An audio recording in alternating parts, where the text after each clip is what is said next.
जय जगन्नाथ। जय जगन्नाथ। जय श्री राम। जय श्री राम। बालंगीरा अधिष्ठात्री देवी मां पाटनेश्वरी नको मोर कोटि कोटि जुहार।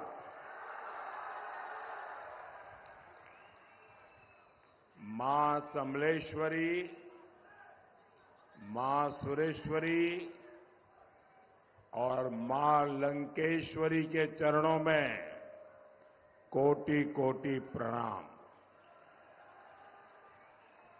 इतनी विशाल संख्या में यहां आप आए हैं, विशेष रूप से माताएं बहनें आई हैं।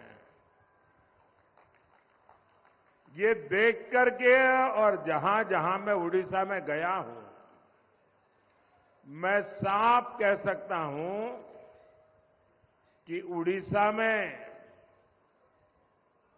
बीजेडी सरकार की विदाई का काउंटडाउन शुरू हो चुका है।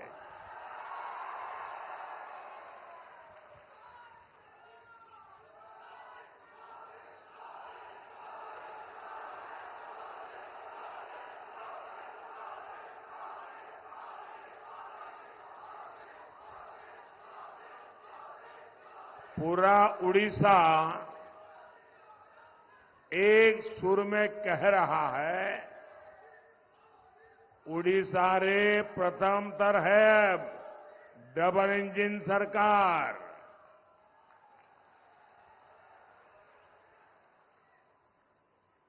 उड़ीसा में पहली बार डबल इंजन सरकार।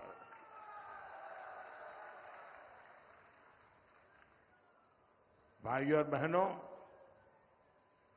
आप मुझे एक बात बताइए, ये उड़ीसा मोदी प्रधानमंत्री बना, उसके बाद उड़ीसा का जन्म हुआ क्या? मेरा सवाल समझे आप? ये मोदी का बाद उड़ीसा आया क्या? पहले था कि नहीं है? हजारों साल से था कि नहीं?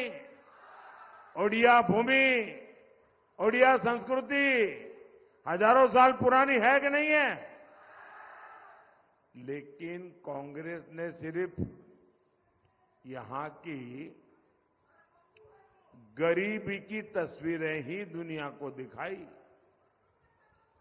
बीजेडी वालों ने भी न तो गरीबी दूर करने के लिए कुछ किया और न ही कांग्रेस के प्रयासों को रोकने की हिम्मत दिखाई।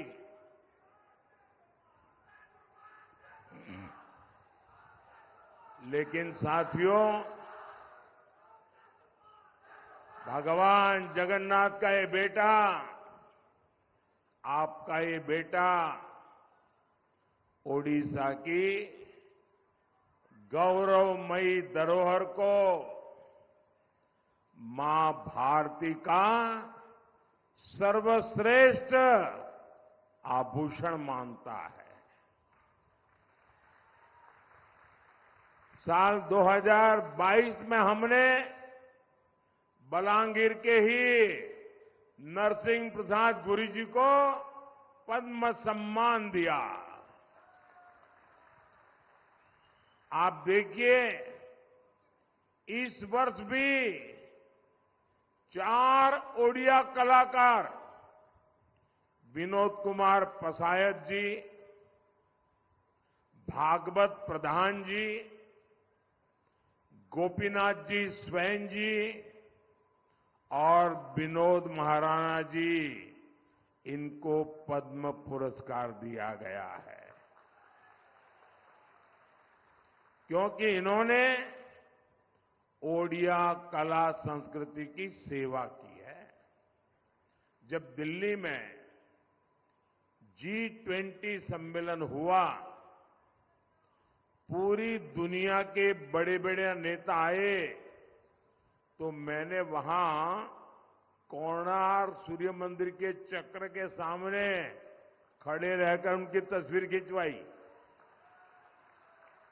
और आज दुनिया के ये बड़े बड़े नेताओं के घर में ये कोणार्क के सूर्य चक्र वाली तस्वीर है, पूरी दुनिया में है। ये हमारी सरकार है जिसने ओडिया वीरता के प्रतीक पाइका संग्राम के मेमोरियल को स्वीकृति दी। हमारी सरकार ने पाइका संग्राम के सम्मान में एक सिक्का और डाक टिकट भी जारी किया। और सबसे बड़ी बात, ये भाजपा की सरकार है जिसने पहली बार एक आदिवासी बेटी को देश का राष्ट्रपति बनाया।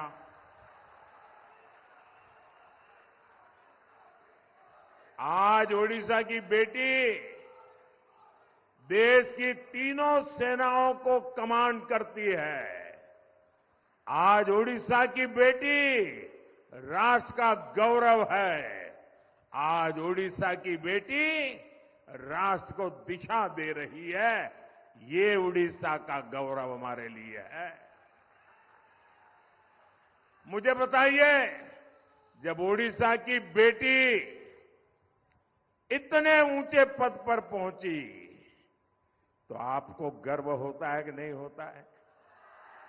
आप बताइए, आपको गर्व होता है कि नहीं होता है? आपको गर्व होता है कि नहीं गर्व होता है? उड़ीसा का सम्मान बढ़ा कि नहीं बढ़ा? माताओं बहनों का सम्मान बढ़ा कि नहीं बढ़ा? आदिवासी समाज का सम्मान बढ़ा कि नहीं बढ़ा? ये किसने किया? किसने किया? किसने किया? किसने किया भाई? किसने किया? अरे आपका जवाब गलत है। ये मोदी ने नहीं किया, ये आपके एक वोट ने कर दिया है।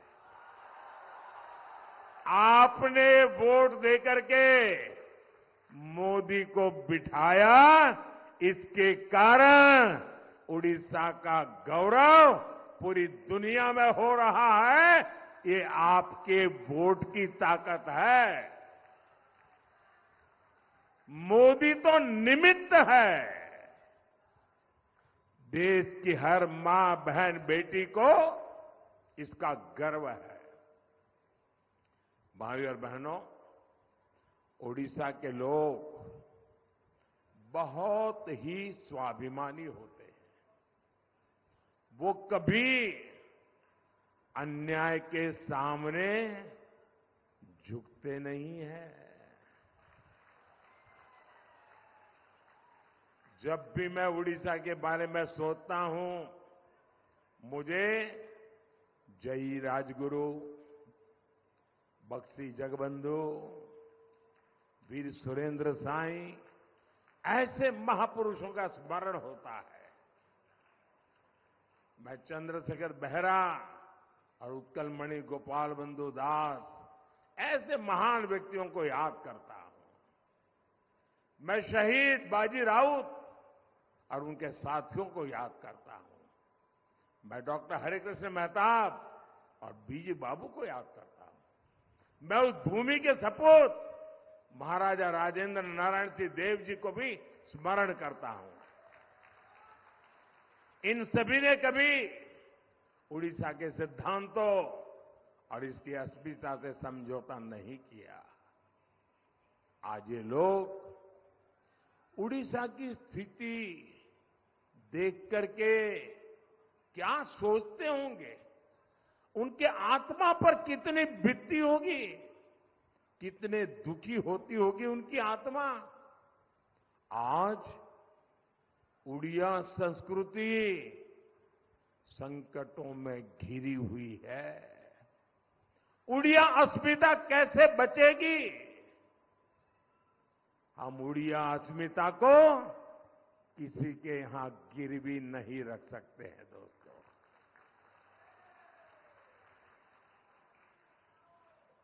और इसलिए बीजेपी ने ठान लिया है कि वो उड़ीसा को इन संकटों से निकाल करके ही रहेगी। और भाइयों बहनों, आपको डायरी रखते हैं तो लिख लीजिए। आप लिख लीजिए 4 जून ये बीजेडी सरकार की एक्सपायरी डेट है।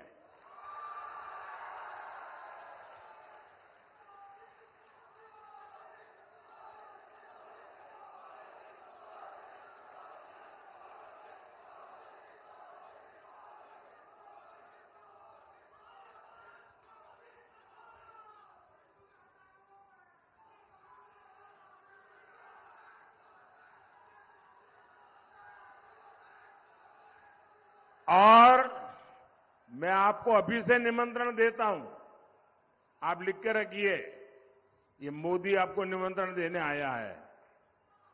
10 जून को आपको भुवनेश्वर आना है। क्यों 10 जून को भुवनेश्वर क्यों आना है? क्यों आना है? 10 जून को भुवनेश्वर में बीजेपी का मुख्यमंत्री शपथ लेने वाला है। और ये भी लिख रखिए, भुवनेश्वर में भाजपा का मुख्यमंत्री बनेगा और वो बनेगा जो उड़िया भूमि में जन्मा है, जो यहां की संस्कृति को जीता है, जो भगवान जगन्नाथ के चरणों में बड़ा हुआ है, वो ही। और एहा हेउशी मोदीर गारंटी।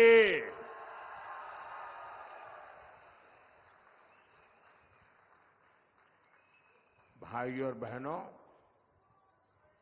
ये उड़ीसा राज्य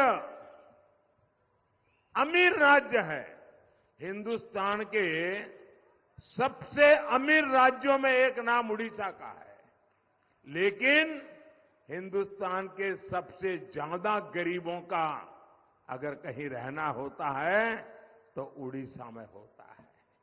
यहां की जनता गरीबी से जूझ रही है। इतना धनवान प्रदेश, लोग गरीब क्यों है? 50 साल आपके बर्बाद हो चुके, 50 साल। अब उड़ीसा को बचाना है कि नहीं बचाना है? उड़ीसा की अस्मिता बचानी है कि नहीं बचानी है? उड़ीसा के बच्चों का भविष्य बचाना है कि नहीं बचाना है? और इसलिए मैं आज उड़ीसा के लिए आपसे आशीर्वाद मांगने आया हूं। भाइयों बहनों, आप मुझे पूरी ताकत से बताइए, ये हमारे उड़ीसा की ये बर्बादी हुई, इतनी संपदा, प्राकृतिक संपदा का भव्य खजाना है यहां, लेकिन यहां बर्बादी ही बर्बादी है। इसका गुनहगार कौन है? इसका गुनहगार कौन है? इसका गुनहगार कौन है? अब उनको विदाई देनी चाहिए कि नहीं देनी चाहिए? और अब तो आपके इलाके में मुख्यमंत्री आए चुनाव लड़ने के लिए, जरा गाजे बाजे के साथ विदाई कर दो भाई। अच्छा, एक काम करना, अगर यहां आपके मुख्यमंत्री जो यहां से चुनाव लड़ने वाले हैं ना, और हमारे यादव जी उनके खिलाफ लड़ रहे हैं, शेर लड़ रहा है, शेर।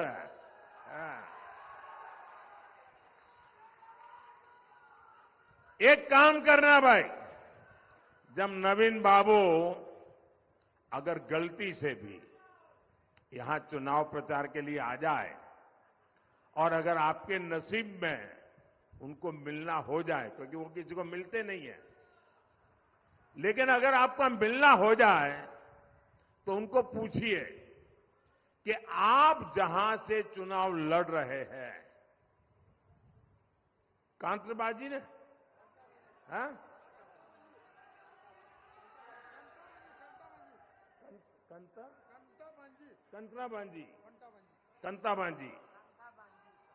कंत्राबाजी, ये कंत्राबाजी से चुनाव लड़ रहे हैं। उनको एक प्रश्न पूछोगे मेरी तरफ से? पूछोगे? नहीं पूछोगे भाई, 25 साल तक नहीं पूछा आपने, इसलिए आपकी ये हालत हुई है। उनको एक सवाल पूछना कि आप कांताबाजी से चुनाव लड़ रहे हैं, वहां के बिना कागज लिए, हाथ में कागज नहीं रखना है, बिना कागज लिए 10 गांवों के नाम बोल दीजिए, बस इतना पूछ लीजिए। वे 10 गांवों के नाम नहीं बता पाएंगे जी।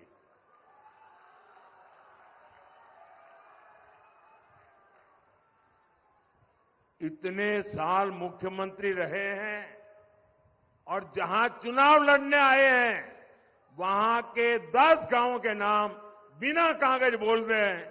आप देखिए साहब, वो यहां की जमीन से कटे हुए हैं, वो आपसे कटे हुए हैं, वो आपके दुख नहीं जानते, वो आपके सपनों को नहीं समझते हैं, वो आपके सामर्थ्य को नहीं जानते हैं। भाइयों बहनों, और इसीलिए हमारा उड़ीसा इतना धनवान होने के बाद भी यहां के लोग गरीब हैं। मेरे गुजरात में इतने उड़िया लोग रहते हैं, मैंने इनमें इतनी ताकत देखी है, इतना सामर्थ्य देखा है, इतने प्रतिभावान लोग हैं। मेरे गुजरात की आन बान शान बढ़ाने में काम कर रहे हैं, वो तो उड़ीसा के लिए बहुत कुछ कर सकते हैं भाई। आपने करीब 25 साल तक बीजेडी को अवसर दिया। बीजेडी नेताओं के पास बंगले हो गए, गाड़ियां आ गई, लेकिन यहां से नौजवान दादन के लिए मजबूर है, पलायन के लिए मजबूर है। आप मुझे बताइए साथियों, पलायन की ये परंपरा, ये मजबूरी समाप्त होनी चाहिए कि नहीं? समाप्त होनी चाहिए कि नहीं? ये कौन करेगा? कौन करेगा? कौन करेगा? कौन करेगा? आप करेंगे पक्का? आपका वोट करेगा कमल को, असेंबली में भी कमल को, पार्लियामेंट में भी कमल का बटन दबाइए, समस्याओं का जाना शुरू हो जाएगा। यहां से हमारी साथी बहन संगीता कुमारी सिंहदेव जी लोकसभा का चुनाव लड़ रही है और विधानसभा के हमारे कई विधायक साथी चुनाव लड़ रहे हैं। मैं इन सबसे आग्रह करूंगा, जरा जो कैंडिडेट है वो आगे आ जाए। ये हमारे मजबूत साथी हैं जो आपकी समस्याओं को दूर करने वाले हैं। मैं 1 मिनट उनको पास जाके आता हूं।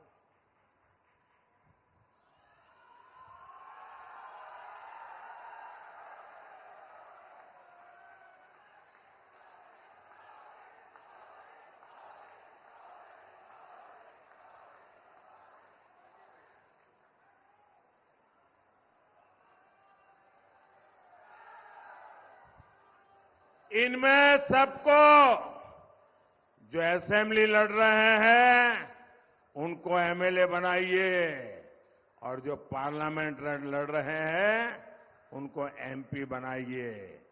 और आप देखिए, आपके देखते देखते ही बदलाव साफ साफ नजर आना शुरू हो जाएगा।